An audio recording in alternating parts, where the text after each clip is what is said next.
பயங்கரவாதிகளை பழிவாங்க நான் சபதம் செய்து நிறைவேறியுள்ளது. 140 கோடி இந்தியர்களின் ஒற்றுமையால் தான் ஆபரேஷன் சிந்தூர் வெற்றி சாத்தியமானது என உத்தரப்பிரதேசம் வாரணாசியில் நடந்த விழாவில் பிரதமர் மோடி தெரிவித்தார். ஆபரேஷன் சிந்தூர் நடவடிக்கையை நாட்டு மக்களுக்கு அர்ப்பணிப்பேன். பகல்காம் தாக்குதலுக்கு பதிலடி கொடுப்போம் என்ற வாக்குறுதிகளை நிறைவேற்றிவிட்டேன் என வாரணாசியில் நடந்த நிகழ்ச்சியில் பிரதமர் மோடி பேசினார். ஆபரேஷன் சிந்தூரின் போது நமது உள்நாட்டு ஆயுதங்களின் திறனை உலகம் கண்டது. நமது வான் பாதுகாப்பு அமைப்புகள், பிரம்மோஸ் ஏவுகணைகள் மற்றும் ட்ரோன்கள் ஆகியவை ஆத்ம நிர்பர் பாரதத்தின் வலிமையை நிரூபித்து உள்ளன. இந்தியாவில் தயாரிக்கப்பட்ட ஆயுதங்கள் விரைவில் நமது படைகளின் பலமாக மாறும் என வாரணாசியில் பிரதமர் மோடி பேசினார். ராகுல் தன்னிடம் தேர்தல் ஆணையத்திற்கு எதிராக ஆதாரங்களின் அணுகுண்டு இருந்தால் அதை உடனடியாக வெடிக்கச் செய்ய வேண்டும். அவர் ஆபத்திலிருந்து தன்னைத்தானே காப்பாற்றிக் கொள்ள வேண்டும் என பீகாரில் நடந்த நிகழ்ச்சியில் ராணுவ அமைச்சர் ராஜ்நாத் சிங் தெரிவித்தார். 2014 பார்லிமெண்ட் தேர்தலிலிருந்தே எனக்கு ஏதோ தவறு நடப்பதாக சந்தேகம் இருந்தது என எதிர்க்கட்சித் தலைவர் ராகுல் குற்றம் சாட்டியுள்ளார். 1,05,000 போலி வாக்காளர்கள் கண்டறியப்பட்டுள்ளனர் என்றார். தேர்தல் ஆணையம் பிரதமர் மோடியின் கைப்பாவையாக மாறிவிட்டதாக காங்கிரஸ் மூத்த தலைவர் மல்லிகார்ஜுன கார்கே குற்றம் சாட்டியுள்ளார். பாரதிய ஜனதா ஆட்சியின் கீழ் அரசியலமைப்பு ஆபத்தில் இருப்பதாகவும் தெரிவித்தார். தேர்தல் ஆணையம் வெளியிட்ட வரைவு வாக்காளர் பட்டியலில் தனது பெயர் இல்லை என பீகார் முன்னாள் துணை முதல்வரும் ஆர்ஜேடி தலைவருமான தேஜஸ்வி யாதவின் குற்றச்சாட்டால் பரபரப்பு ஏற்பட்டுள்ளது. வாக்காளர் பட்டியலில் தனது பெயர் இல்லை என கூறிய ராஷ்டிரிய ஜனதா தளம் கட்சி தலைவர் தேஜஸ்வி யாதவ் குற்றச்சாட்டுக்கு மறுப்பு தெரிவித்த தேர்தல் ஆணையம் திகா தொகுதியின் வாக்காளர் பட்டியலின் 416வது எண்ணில் தேஜஸ்வியின் பெயர் இடம்பெற்றிருப்பதாக பதிலளித்துள்ளது. பாலியல் வழக்கில் குற்றவாளி என தீர்ப்பு அளிக்கப்பட்ட முன்னாள் எம்பி பிரஜ்வல் ரேவண்ணாவுக்கு சாகும் வரை சிறை தண்டனை மற்றும் ரூபாய் 10 லட்சம் அபராதம் விதித்து கர்நாடக சிறப்பு நீதிமன்றம் தீர்ப்பு அளித்துள்ளது. சென்னையில் நலம் காக்கும் ஸ்டாலின் என்ற புதிய திட்டத்தை முதல்வர் ஸ்டாலின் துவக்கி வைத்தார். நாட்டு மக்களின் நலனே எனது நலன், மக்களை சந்தித்தால்தான் எனக்கு உற்சாகம் என நிகழ்ச்சியில் பேசினார். நலம் காக்கும் ஸ்டாலின் திட்ட முகாமிற்கு வருபவர்களை நோயாளிகள் என்று கூறக்கூடாது, மருத்துவ பயனாளிகள் என்று கூற வேண்டும் என முதல்வர் ஸ்டாலின் தெரிவித்துள்ளார். தமிழகத்தில் அதிமுக ஆட்சி அமைந்ததும் போதைப் பொருட்கள் விற்பனை இரும்பு கரம் கொண்டு ஒடுக்கப்படும் என அக்கட்சியின் பொதுச் செயலாளர் பழனிசாமி கூறியுள்ளார். தமிழகத்தில் சாலை விரிவாக்கம் செய்ய இந்திய தேசிய நெடுஞ்சாலை ஆணையம் அனுமதி கொடுத்தும் அரசு கிடப்பில் போட்டுள்ளது என்று தூத்துக்குடி சுற்றுப்பயணத்தில் அதிமுக பொதுச் செயலாளர் பழனிசாமி குற்றம் சாட்டினார். ஆணவ கொலை வழக்கை விசாரிக்கும் சிபிசிஐடி மீது நம்பிக்கை இல்லை என்று விசிக தலைவர் திருமாவளவன் கூறுவது முதல்வர் ஸ்டாலின் மீது அவருக்கு நம்பிக்கை இல்லை என்பதை காட்டுவதாக தமிழக பாரதிய ஜனதா தலைவர் நயினார் நாகேந்திரன் கூறியுள்ளார். தனது வீட்டில் ஒட்டுக்கேட்பு கருவி வைத்தது அன்புமணிதான், உலகிலேயே தந்தையை வேவு பார்த்த மகன் அவர்தான் என சென்னையில் பாமக நிறுவனர் ராமதாஸ் பரபரப்பு குற்றச்சாட்டை கூறி பேட்டியளித்துள்ளார். வடமாநிலத்தவர்களை வாக்காளர்களாக சேர்த்தால் தமிழக அரசியல் தலைகீழாக மாறிவிடும் என விசிக தலைவர் திருமாவளவன் தெரிவித்துள்ளார். எந்த மாநிலத்தைச் சேர்ந்தவராக இருந்தாலும் தமிழகத்தில் வாக்குரிமை இல்லை என்ற நிலையை உருவாக்க வேண்டும் என்றார். வெளிமாநிலத்தவரை தமிழகத்தில் வாக்காளர்களாக சேர்ப்பதால் வரும் காலங்களில் தமிழகத்தில் அரசியல் மாற்றம் ஏற்படும் என அமைச்சர் துரைமுருகன் தெரிவித்தார். ஸ்டாலினை ஓபிஎஸ் பிரேமலதா நலம் விசாரித்ததில் எந்த பின்னணியும் இல்லை, முன்னணியும் இல்லை.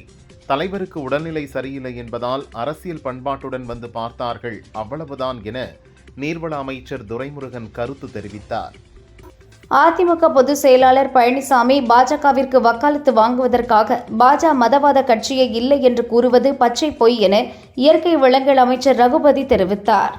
வைகோவும் என்னை நீக்கவில்லை, நானும் மதிமுகவில் இருந்து விலகவில்லை, மதிமுகவில்தான் பயணிக்கிறேன் என மல்லை சத்யா கூறியுள்ளார். விசாரணை எனும் பெயரில் இன்னும் எத்தனை உயிரை பறிக்க திட்டமிட்டிருக்கிறது திமுக அரசு? தமிழகத்தில் சட்டத்தின் ஆட்சிதான் நடக்கிறதா என்று அமமுக பொதுச் செயலாளர் டிடிவி தினகரன் கேள்வி எழுப்பியுள்ளார். அமெரிக்க அதிபர் டொனால்டு ட்ரம்ப் நேற்று அணு ஆயுத தாக்குதல் நடத்தும் 2 நீர்மூழ்கி கப்பல்களை ரஷ்யா நோக்கி அனுப்பி வைக்க உத்தரவிட்டதாக தகவல் வெளியாகியுள்ளது. விலை சலுகை கிடைக்காதது, அமெரிக்க வரி விதிப்பு ஆகிய காரணங்களால் ரஷ்யாவிடமிருந்து கச்சா எண்ணெய் கொள்முதலை இந்திய பொதுத்துறை எண்ணெய் நிறுவனங்கள் நிறுத்தியுள்ளன. இது ஒரு நல்ல நடவடிக்கை என ட்ரம்ப் வரவேற்றுள்ளார். நாளை ஆடிப்பெருக்கு முதல் தமிழக பாரதிய ஜனதா நீர்வளம் காப்போம் என்ற பெயரில் கேட்பாரற்று கிடக்கும் நமது நதிகள் மற்றும் நீர்நிலைகளை காக்கும் பிரச்சாரத்தை முன்னெடுக்கவிருக்கிறது என தமிழக பாரதிய ஜனதா தலைவர் நயினார் நாகேந்திரன் தெரிவித்தார். 2025ஆம் ஆண்டிற்கான உலகின் முதல் 10 பெரும் செல்வந்தர்கள் பட்டியலை போப்ஸ் பத்திரிகை வெளியிட்டிருக்கிறது. இந்த பட்டியலில் பிரபல தொழிலதிபர் எலான் மஸ்க் தொடர்ந்து முதலிடத்தை தக்க வைத்துக் கொண்டுள்ளார். திமுகவுடன் மதிமுக வைத்துள்ள உடன்பாடு இன்றும் தொடர்கிறது, நாளையும் தொடரும். எந்த சூழ்நிலையிலும் இம்மியளவு கூட பாஜகவுடன் உறவு இல்லை என்பதை உறுதிப்படுத்துகிறேன் என மதிமுக பொதுச் செயலாளர் வைகோ தெரிவித்தார். அரசியலுக்கு அப்பாற்பட்டு நாகரிகம் கருதியே முதல்வர் ஸ்டாலினுடனான சந்திப்பு ஏற்பட்டது என தேமுதிக பொதுச் செயலாளர் பிரேமலதா கூறினார். தேமுதிக மாநாடு பிறகே கூட்டணி குறித்து அறிவிக்கப்படும் என்றார். ஆடி 3வது வெள்ளிக்கிழமையை முன்னிட்டு காஞ்சிபுரம் காமாட்சியம்மன் கோவிலில் தங்கத்தேர் உற்சவம் நடந்தது. திரளான பக்தர்கள் கலந்து கொண்டு தங்கத்தேரினை வடம் பிடித்து இழுத்து சாமி தரிசனம் செய்து வழிபட்டனர். தமிழகத்தில் சட்டம் ஒழுங்கு சரியில்லை. வரும் தேர்தலில் ஒரு விவசாயி கூட திமுகவுக்கு ஓட்டு போட மாட்டார்கள் என பாமக தலைவர் அன்புமணி தெரிவித்தார். முதல்வர் ஸ்டாலின் OPS சந்திப்பு வாயிலாக இருட்டில் இருந்த உறவு வெளிச்சத்திற்கு வந்துள்ளது என எம்எல்ஏ பொள்ளாச்சி ஜெயராமன் தெரிவித்தார். தாமிரபரணி வைப்பாறு இணைப்பு திட்டத்தை திமுக அரசு கைவிட்டது. அதிமுக ஆட்சிக்கு வந்ததும் கொண்டுவரப்படும். தீப்பெட்டி மற்றும் கடலை மிட்டாய் தொழில் வளர்ச்சிக்கு தேவையான அனைத்து உதவிகளும் செய்யப்படும் என பழனிசாமி தெரிவித்தார். மத்திய சாலை போக்குவரத்து அமைச்சர் நிதின் கட்கரி திருப்பதி ஏழுமலையான் கோவிலில் சாமி தரிசனம் செய்தார். அவருக்கு வேத பண்டிதர்கள் மூலம் வேத ஆசீர்வாதம் செய்து வைத்தனர். சென்னையில் இன்று 22 கேரட் ஆபரண தங்கத்தின் விலை சவரனுக்கு 1120 ரூபாய் அதிகரித்து ஒரு சவரன் 74,320 ரூபாய்க்கு விற்பனையாகிறது. கிராமுக்கு 140 ரூபாய் உயர்ந்து ஒரு கிராம் 9,290 ரூபாய்க்கு விற்பனை செய்யப்படுகிறது. ஆணவ கொலைகளுக்கு காரணம் கட்சிகள் அல்ல, சமுதாய அமைப்பு. ஆணவ கொலைகள் சுதந்திரம் வாங்குவதற்கு முன்னாலிருந்தே நடந்து வருகிறது. அதை மாற்ற வேண்டும் என கமல்ஹாசன் MP கூறினார். பராமரிப்பு பணிகள் காரணமாக புதுச்சேரி விழுப்புரம் இடையே வரும் 5ஆம் தேதி வரை மெமு ரயில்கள் ரத்து செய்யப்பட்டுள்ள நிலையில் மேலும் ஒரு வாரம் ரத்து நீடிக்கப்பட்டுள்ளதாக திருச்சி ரயில்வே கோட்ட அதிகாரி தெரிவித்துள்ளார். பாமக பொதுக்குழு கூட்டம் வரும் 9ஆம் தேதி மாமல்லபுரத்தில் நடைபெறவுள்ளதாக கட்சியின் தலைவர் அன்புமணி தெரிவித்துள்ளார். காலமெல்லாம் போற்றப்படும் திருக்குறளை இந்தியாவின் தேசிய நூலாக அறிவிக்க வேண்டும் என பிரதமர் மோடிக்கு கவிஞர் வைரமுத்து கோரிக்கை வைத்துள்ளார். சுதந்திர தினத்தன்று ஜனாதிபதி மாளிகையில் நடைபெறும் வரவேற்பு நிகழ்ச்சியில் பங்குபெற கடலூர் விவசாயி ரங்கராஜுக்கு அழைப்பிதழ் அனுப்பப்பட்டுள்ளது. இந்த சிறப்பு அழைப்பிதழ் தமக்கு பெருமையையும் மகிழ்ச்சியையும் அளிப்பதாக ரங்கராஜ் தெரிவித்துள்ளார். கடந்த ஜூலை மாதம் GST மூலம் 1,95,735 கோடி ரூபாய் வசூலாகியுள்ளது. இது கடந்த ஆண்டு ஜூலை மாதம் வசூலான தொகையை விட 7.5% அதிகம் என மத்திய அரசு தெரிவித்துள்ளது. தமிழகத்தில் நிலம் கிடைக்காததால் 5 ரயில்வே திட்டங்கள் தாமதமாகியதாக மத்திய ரயில்வே துறை அமைச்சர் அஸ்வினி வைஷ்ணவ் கூறியுள்ளார். 4,315 ஹெக்டேர் நிலம் தேவைப்படும் நிலையில் 1,038 ஹெக்டேர் நிலம் மட்டுமே கையகப்படுத்தப்பட்டுள்ளது என்றார். ஒப்பந்த ஊழியர்களை பணி நிரந்தரம் செய்யக்கோரி புதுச்சேரி அரசு போக்குவரத்து கழக ஊழியர்கள் 6வது நாளாக வேலை நிறுத்தத்தில் ஈடுபட்டுள்ளனர். ரஷ்யாவின் குரில் தீவில் நேற்றிரவு 11:50 மணிக்கு மீண்டும் சக்தி வாய்ந்த நிலநடுக்கம் ஏற்பட்டுள்ளது. இது ரிக்டர் அளவில் 6.2 பதிவாகியுள்ளது. உரிய ஆவணங்களின்றி கோவையிலிருந்து கேரளாவுக்கு கொண்டு செல்லப்பட்ட 26,04,000 ரூபாய் மற்றும் கவரிங் வளையல்களை போலீசார் பறிமுதல் செய்து அப்துல் ஹக்கீம் மற்றும் அப்துல் ரஹ்மான் ஆகியோரையும் விசாரணை நடத்துகின்றனர். சிறுநீரக கடத்தலை திருட்டு என்று சொல்லாமல் முறைகேடு என்று குற்றத்திற்கு புதிய விளக்கம் அளித்த அமைச்சர் சுப்பிரமணியம் இந்த குற்றத்தை சரி செய்ய என்ன நடவடிக்கை எடுத்திருக்கிறார் என பாஜக தேசிய மகளிரணி தலைவர் வானதி சீனிவாசன் கேள்வி எழுப்பியுள்ளார். பராமரிப்பு பணிகள் காரணமாக கும்மிடிப்பூண்டி சூலூர்பேட்டை வழித்தடத்தில் இயக்கப்படும் 17 புறநகர் மின்சார ரயில்கள் இன்று ரத்து செய்யப்பட்டுள்ளது. உள்ளம் தேடி இல்லம் நாடி என்ற பெயரில் நாளை முதல் தேமுதிக பொதுச் செயலாளர் பிரேமலதா சுற்றுப்பயணம் மேற்கொள்கிறார். தேமுதிக நிர்வாகிகள் மற்றும் பொதுமக்களை மாநிலம் முழுதும் சந்திக்கிறார். கோவை கோட்டைமேட்டில் உள்ள சங்கமேஸ்வரர் கோயிலில் சிலை கடத்தல் தடுப்பு பிரிவு போலீசார் ஆய்வு நடத்தினர். கோயிலில் உள்ள சிலைகளையும் ஆவணங்களையும் சரிபார்த்தனர்.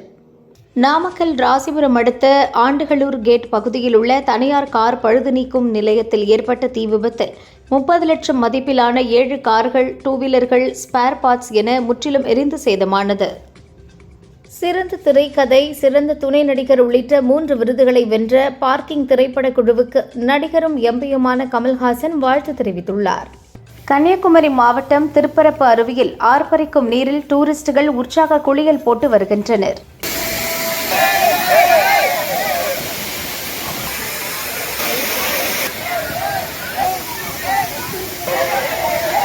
சுருக்குமடி, இரட்டைமடி மற்றும் அதிவேக இன்ஜின் ஆகியவற்றை வைத்து சட்டவிரோத மீன்பிடி தொழில் செய்பவர்களை கண்டித்து தரங்கம்பாடியில் அனைத்து கிராம மீனவர்கள் சார்பில் உண்ணாவிரத போராட்டம் நடந்தது. உடல்நலம் குணமடைந்து 3 வாரங்களுக்கு பிறகு முதல்வர் ஸ்டாலின் திமுக நிர்வாகிகளுடன் ஆலோசனையில் ஈடுபட்டார்.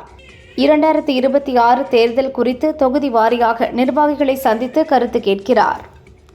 பவானிசாகர் அணைக்கு நீர்வரத்து 6374 கன அடியில் இருந்து 5744 கன அடியாக சரிந்துள்ளது.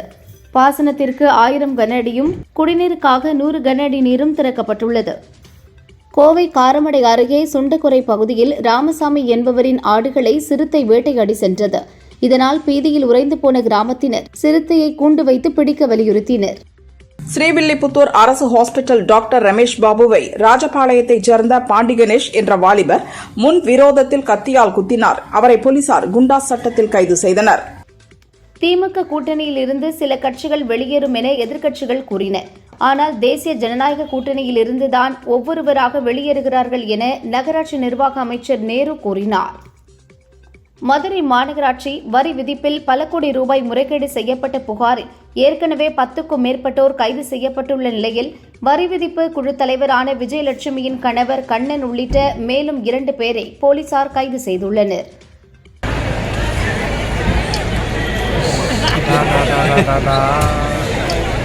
தேனி ஆண்டிப்பட்டியில் நடைபெற்ற நலம் காக்கும் ஸ்டாலின் துவக்க விழா நிகழ்ச்சி மேடையில் தேனி எம்பி தங்க தமிழ்ச்செல்வன், ஆண்டிப்பட்டி எம்எல்ஏ மகாராஜன் இருவரும் நலத்திட்ட உதவிகள் வழங்குவது தொடர்பாக வாக்குவாதத்தில் ஈடுபட்டனர்.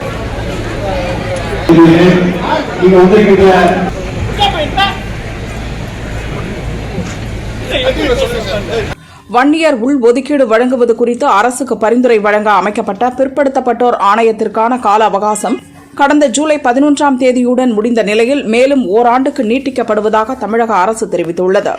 கோடியக்கரை அருகே கடலில் மீன்பிடித்துக் கொண்டிருந்த நாகை மீனவர்களை தாக்கி 5 லட்சம் ரூபாய் மதிப்புள்ள வலைகளையும் மீன்பிடி உபகரணங்களையும் இலங்கை கடற்கொள்ளையர்கள் கொள்ளையடித்துச் சென்றனர். இதில் காயமடைந்த 3 மீனவர்கள் மருத்துவமனையில் அனுமதிக்கப்பட்டுள்ளனர். திருச்சி கண்ணுடையான்பட்டி ரயில்வே கேட் அருகே சுமார் 45 வயது மதிக்கத்தக்க ஆண் ஒருவர் ஓடும் ரயிலிலிருந்து தவறி விழுந்து இறந்தார். திருச்சி ரயில்வே போலீசார் உடலை மீட்டு விசாரிக்கின்றனர். எழும்பூர் ரயில் நிலையத்தில் நடக்கும் மறுசீரமைப்பு பணி காரணமாக ஹைதராபாத்துக்கு செல்லும் சார்மினார் விரைவு ரயில் கடற்கரை ரயில் நிலையத்துக்கு மாற்றப்பட்டுள்ளது. இந்த ரயில் டிசம்பர் 31 வரை கடற்கரையிலிருந்தே இயக்கப்படும் என தெற்கு ரயில்வே அறிவித்துள்ளது. ஒகேனக்கல் காவிரி ஆற்றிற்கு நீர்வரத்து 16,000 கன அடியாக குறைந்த நிலையில் 6 நாட்களுக்கு பிறகு அருவிகளில் சுற்றுலாப் பயணிகள் குளிக்க மாவட்ட நிர்வாகம் அனுமதி வழங்கியுள்ளது. திருவாரூர் குடவாசல் விஷ்ணுபுரம் கிராமத்தில் அமைந்துள்ள 500 ஆண்டுகள் பழமையான மகா மாரியம்மன் கோயிலில் அனைவரும் செல்வச் செழிப்புடன் வாழ வேண்டி மாரியம்மனுக்கு 4 லட்சம் ரூபாய் நோட்டுகளை கொண்டு அலங்காரம் செய்யப்பட்ட தீபாராதனை காட்டப்பட்டது.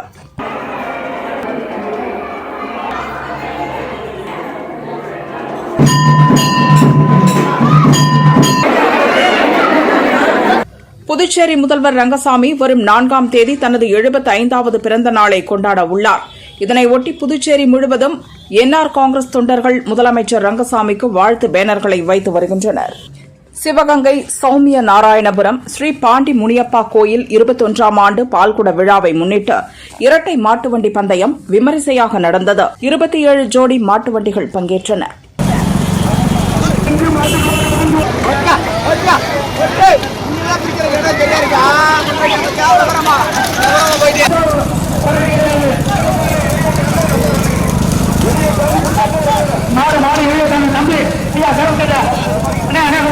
பீகார் தேர்தலை முன்னிட்டு வரைவு வாக்காளர் பட்டியலை தலைமை தேர்தல் ஆணையம் நேற்று வெளியிட்ட நிலையில் பட்டியலில் திருத்தம் இருந்தால் வாக்காளர்கள் செப்டம்பர் 1ஆம் தேதி வரை ஆட்சேபனைகள் தெரிவித்து சரி செய்து கொள்ளலாம் என தேர்தல் ஆணையம் 1 மாத அவகாசம் அளித்துள்ளது. வீட்டில் தவறி விழுந்து தலையில் பலத்த காயமடைந்த ஜார்க்கண்ட் அமைச்சர் ராம்தாஸ் சோரனின் உடல்நிலை மோசமடைந்தது. மூளையில் இரத்த உறைவு இருப்பதால் மேல் சிகிச்சைக்காக டெல்லி மருத்துவமனைக்கு அழைத்துச் செல்வதாக அமைச்சர் இர்ஃபான் அன்சாரி தெரிவித்துள்ளார். ஸ்ரீவில்லிபுத்தூர் அருகே மதுரை கொல்லம் தேசிய நெடுஞ்சாலையில் அதிவேகமாக சென்ற தனியார் பேருந்து பைக் மீது மோதியதில் ஆந்திராவைச் சேர்ந்த கல்லூரி மாணவர்கள் 2 சம்பவ இடத்திலேயே இறந்தனர். கிருஷ்ணன் கோவில் போலீசார் விசாரிக்கின்றனர். ஐடி ஊழியர் கவின் ஆணவ கொலை செய்யப்பட்ட வழக்கில் கைதான சுர்ஜித்தை காவலில் எடுத்து விசாரிக்க சிபிசிஐடி போலீசார் திட்டமிட்டுள்ளனர். திங்கள் அல்லது செவ்வாய்க்கிழமை கோர்ட்டில் சிபிசிஐடி போலீசார் மனு தாக்கல் செய்ய நடவடிக்கை மேற்கொண்டு வருகின்றனர். பண மோசடி வழக்கில் வரும் 28ஆம் தேதி நேரில் ஆஜராகுமாறு காங்கிரஸ் எம்பி பிரியங்காவின் கணவர் ராபர்ட் வதேராவுக்கு டெல்லி கோர்ட் நோட்டீஸ் அனுப்பியுள்ளது. ரஷ்யாவின் எண்ணெய் இறக்குமதியை இந்தியா நிறுத்தி இருப்பது நல்ல நடவடிக்கை என அமெரிக்க அதிபர் டொனால்டு ட்ரம்ப் வரவேற்பு தெரிவித்துள்ளார். சென்னை ராஜீவ்காந்தி அரசு மருத்துவமனை மூளைச்சாவு அடைந்தோரை சிறந்த முறையில் பராமரிப்பதற்கான தேசிய விருதை பெற்றுள்ளது. இதில் தமிழகம் தொடர்ந்து 8வது ஆண்டாக முதலிடத்தை பிடித்துள்ளது. சங்கரன் கோயில் ஆடி தபசு திருவிழாவை முன்னிட்டு தென்காசி மாவட்டத்திற்கு வரும் 7ஆம் தேதி உள்ளூர் விடுமுறை அறிவிக்கப்பட்டுள்ளது. தமிழகத்தில் ஜூலை 12 நடைபெற்ற டிஎன்பிஎஸ்சி குரூப் 4 தேர்வை ரத்து செய்ய வலியுறுத்தி தஞ்சாவூரில் மாணவர்கள் ஆர்ப்பாட்டம் நடத்தினர்.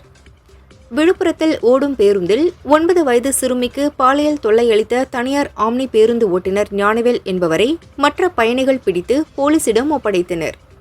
தென்னாப்பிரிக்காவில் காண்டாமிருகங்கள் கடத்தப்படுவதை தடுக்க அவற்றின் கொம்புகளில் கதிரியக்க ஊசி செலுத்தும் முயற்சியை ஆராய்ச்சியாளர்கள் மேற்கொண்டுள்ளனர். இயற்கை விவசாயம் நோக்கி நாம் செல்ல வேண்டும். மாணவர்கள், இளைஞர்கள் விவசாய பயிற்சி திட்டத்தில் இணைந்து பயன்பெற வேண்டுமென தமிழக பாஜக முன்னாள் தலைவர் அண்ணாமலை கூறியுள்ளார். கோவை, நீலகிரி மாவட்டங்களுக்கு வரும் 5ஆம் தேதி சென்னை வானிலை மையம் அதி கனமழைக்கான ரெட் அலர்ட் விடுத்துள்ளது. கேரளா ஸ்டோரி படத்திற்கு தேசிய விருது அறிவித்ததற்கு கேரள முதல்வர் பினராயி விஜயன் கடும் கண்டனம் தெரிவித்துள்ளார். மாநிலத்திற்கு களங்கம் கற்பிக்கும் நோக்கில் தயாரிக்கப்பட்ட படத்திற்கு அங்கீகாரம் கொடுத்து கேரள மாநிலத்தை விருது குழு அவமதித்து உள்ளது என கூறியுள்ளார். ராஜ்யசபாவில் பீகார் எஸ்ஐஆர் குறித்து விவாதிக்க சென்ற எதிர்க்கட்சி எம்பிக்களை சிஆர்பிஎஃப் வீரர்கள் தடுத்து நிறுத்தியதற்கு கண்டனம் தெரிவித்து ராஜ்யசபா துணைத் தலைவர் ஹரிவன்ஷுக்கு எதிர்க்கட்சித் தலைவர் மல்லிகார்ஜுன கார்கே கடிதம் எழுதியுள்ளார். திண்டுக்கல் மாவட்டம் கொடைரோடு அருகே கடலூர் மாவட்டம் பன்ருட்டியைச் சேர்ந்த பிடெக் மாணவர் சம்பத் தலை இல்லாத 2 துண்டுகளாக சடலமாக கிடந்தார். அம்மை நாயக்கனூர் போலீசார் விசாரிக்கின்றனர். கோவையில் கடந்த சில மாதங்களுக்கு முன் போடப்பட்ட மணியக்காரம்பாளையம் நல்லம்பாளையம் ரோட்டில் திடீரென விரிசல் ஏற்பட்டு பள்ளம் உருவாகியுள்ளதால் வாகன ஓட்டிகள் அதிர்ச்சி அடைந்துள்ளனர்.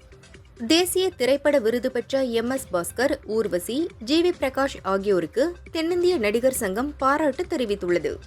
சிவகங்கை மாவட்டம் தேவக்கோட்டை அருகே திமுக பிரமுகர் பிரவீன்குமார் கொலை வழக்கில் கைதான விக்கி என்பவரின் தந்தை கருப்பையா வெட்டி படுகொலை செய்யப்பட்டார். தேசிய விருதுகள் அறிவிக்கப்பட்ட அனைத்து மொழிகளைச் சார்ந்த படக்குழுவினருக்கும் திரைக்கலைஞர்களுக்கும் அதிமுக பொதுச் செயலாளர் பழனிசாமி வாழ்த்து தெரிவித்துள்ளார். மக்களை மென்மேலும் மகிழ்வூட்டவும் விழிப்பூட்டவும் செய்திட வாழ்த்துகிறேன் என்றார். தென் மாவட்ட 4 சுங்கச்சாவடிகளுக்கு செலுத்த வேண்டிய நிலுவையில் உள்ள சுங்க கட்டணத்தில் 50% வரும் 15ஆம் தேதிக்குள் செலுத்த அரசு முடிவெடுத்துள்ளது. மீதியை செப்டம்பர் மாதத்தில் செலுத்துவது என ஹைகோர்ட்டில் அரசு தெரிவித்துள்ளது. சென்னையில் உள்ள 70 பூங்காக்களில் புத்தகம் வாசிக்க நூலகம் அமைக்க மாநகராட்சி திட்டமிட்டுள்ளது. வடசென்னையில் சில பூங்காக்களில் நூலகம் அமைத்ததற்கு வரவேற்பு கிடைத்த நிலையில் இந்த திட்டம் விரிவாக்கம் செய்யப்படுகிறது.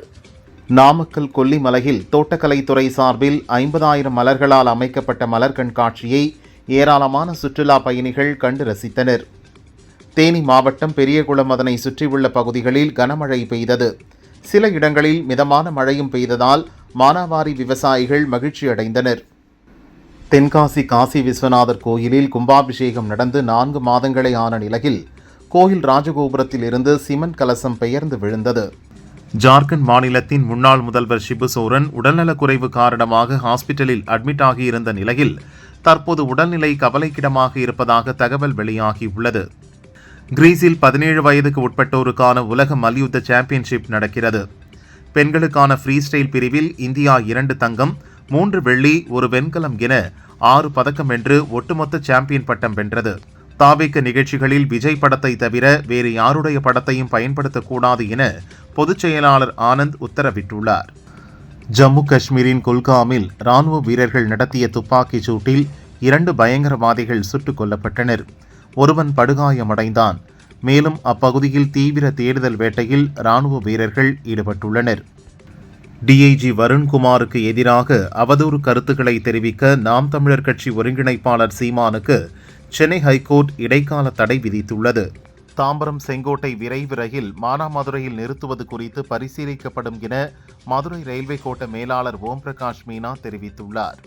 கனமழையால் அமர்நாத் யாத்திரை செல்லும் 2 பாதைகளும் சேதமடைந்திருப்பதால் பராமரிப்பு பணிகள் நடந்து வருகிறது.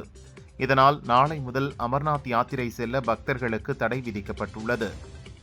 ஈரோடு பவானிசாகர் அணையில் பரிசல் கவிழ்ந்ததில் நீரில் மூழ்கி மணிகண்டன், சுரேஷ் என்ற 2 இளைஞர்கள் உயிரிழந்தனர்.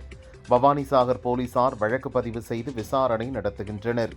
நடிகை சமந்தா தெலுங்கில் ஒரு படத்திலும் வெப்சீரிஸ் ஒன்றிலும் நடிக்கிறார். உடல் எடையையும் கணிசமாக குறைத்து அதை பராமரித்து வருகிறார். இதன் ரகசியம் பற்றி அவர் கூறுகையில், காலிஃப்ளவர், பிரக்கோலி போன்ற ஊட்டச்சத்து நிறைந்த உணவுகளை எடுத்து வருகிறேன். அதோடு நார்ச்சத்து உணவுகள் மற்றும் உடற்பயிற்சியும் தொடர்ந்து செய்கிறேன். அதனால் உடலை ஃபிட்டாக வைத்துள்ளேன் என்கிறார். லோகேஷ் கனகராஜ் இயக்கத்தில் ரஜினி நடித்துள்ள கூலி படத்திற்கு ஏ சான்று கிடைத்துள்ளது. 18 வயதுக்கு மேற்பட்டவர்கள் மட்டுமே இந்த படத்தை பார்க்க முடியும். பொதுவாக ரஜினி படம் என்றாலே குழந்தைகள், பெண்கள் விரும்பி போய் பார்ப்பார்கள். ஆனால் இந்த படத்திற்கு குடும்பத்துடன் செல்ல முடியாது. கடைசியாக 1989இல் ரஜினியின் சிவா படத்திற்கு ஏ சான்று கிடைத்தது. 36 ஆண்டுகளுக்கு பின் தற்போது இந்த படத்திற்கு இப்படி ஒரு சான்று கிடைத்துள்ளது. கூலி படம் மீது ரசிகர்களிடம் உள்ள எதிர்பார்ப்பு எனக்கும் உள்ளது. அதே எனர்ஜியோடு நானும் இருக்கிறேன். ஆண்டவன் இருக்கான் என சென்னையில் நடைபெற்ற இசை வெளியீட்டு விழாவிற்கு வந்த நடிகர் ரஜினிகாந்த் கூறினார். அன்பில் சுந்தரராஜ பெருமாள் கோயிலில் ஜேஷ்டாபிஷேகம் நடைபெற்றது. வடகாவேரி நதியிலிருந்து வெள்ளிக்குடத்தில் புனித நீர் எடுத்துச் செல்லப்பட்டு பெருமாளுக்கு திருமஞ்சனம் நடைபெற்றது. அமெரிக்காவுடனான நமது பொருளாதார உறவு மிக முக்கியமானது. 90 பில்லியன் டாலர் மதிப்புள்ள பொருட்களை அமெரிக்காவிற்கு ஏற்றுமதி செய்கிறோம். அதை இழக்கவோ அல்லது அதை கணிசமாக குறைக்கவோ முடியாது என காங்கிரஸ் எம்பி சசி தரூர் தெரிவித்தார்.